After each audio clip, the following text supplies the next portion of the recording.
Limitless attitude, అపరిమితమైన సరిహద్దులు లేని ఆలోచన విధానం.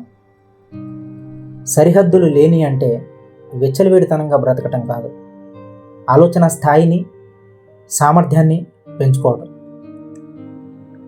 ఈ భూమి మీద ఉన్న సమస్యల్లో 90% సమస్యలు ఈ లిమిటెడ్ థింకింగ్ వల్లనే వచ్చాయి.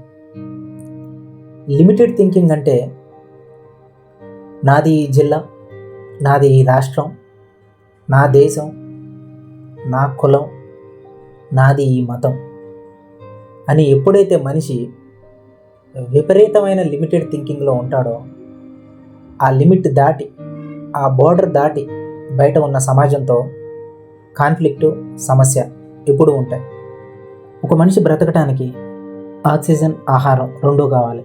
ఈ రెండు చెట్ల నుండే వస్తున్నాయి. చెట్ల నుండి వచ్చే ఆక్సిజన్ తీసుకుంటున్నాం, చెట్ల నుండి వచ్చే పండ్లని, కూరగాయలని తిని బ్రతుకుతున్నాం. అవి మనలో భాగమైపోయి మనకి జీవాన్ని ఇస్తున్నాయి. కానీ ప్రపంచంలో ఎవడో కూడా చెట్టు నీ వల్లే నేను బ్రతుకుతున్నాను, నువ్వు లేకపోతే నేను లేను అని చెట్టుతో ఎవడో అనడు. కానీ పక్క మనిషితో నీకోసమే నేను బ్రతుకుతున్నాను, నువ్వు లేకపోతే నేను లేను అంటాడు. పక్క మనిషి ఎంత అందంగా ఉన్నా కొరుకు తినలేడు ఎవడు ఈ భూమి మీద. కానీ నీ వల్లే నేను బ్రతుకుతున్నా అంటాడు. ఈ భూమి మీద నువ్వు నడవటానికి కారణం ఈ భూమి. భూమితో ఎవడు నువ్వు నాతో ఉన్నావు, నేను ఎప్పుడు ఒంటరిని కాను అని ఎవడు భూమితో అనడు. నీ వెలుగుకి కారణం నీ కళ్ళు కాదు. నీ కళ్ళు చూడాలన్నా సూర్యుడి నుంచి వచ్చే వెలుగు ఉండాలి.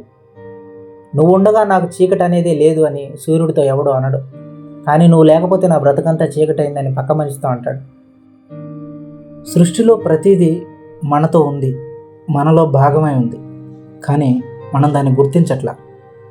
మన థింకింగ్ని ఎప్పుడు లిమిటెడ్గా పెట్టుకొని పక్క మనిషికో, మతానికో, కులానికో, దేశానికో పరిమితం చేస్తున్నాం.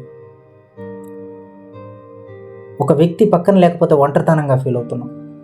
ఎందుకంటే మన ఆలోచనలు లిమిటెడ్గా ఉన్నాయి. భూమి ఎప్పుడూ నీ కాళ్ళకు తాకుతూ ఉండగా, ఆకాశం ఎప్పుడూ నీకు గొడుగు పడుతూ ఉండగా, చందమామ ఎప్పుడు నీకు వెన్నెలిస్తూ ఉండగా, సూర్యుని వెలుగు నీతో ఉండగా, చెట్టు గాలి నీతో ఉండగా నీకు ఒంటరితనం ఎందుకు అనిపిస్తుంది? ఎందుకు అనిపిస్తుందంటే మనం కేవలం మనుషులకే రెస్పాండ్ అవుతున్నాం. అది మన స్వార్థ బుద్ధి, మన లిమిటెడ్ థింకింగ్.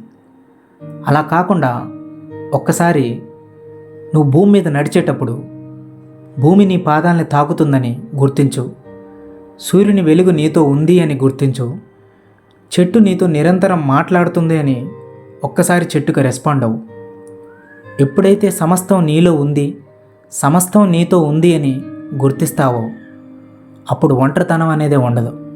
ఎందుకంటే ఆ రోజు నీ యాటిట్యూడ్ ఈజ్ లిమిట్లెస్.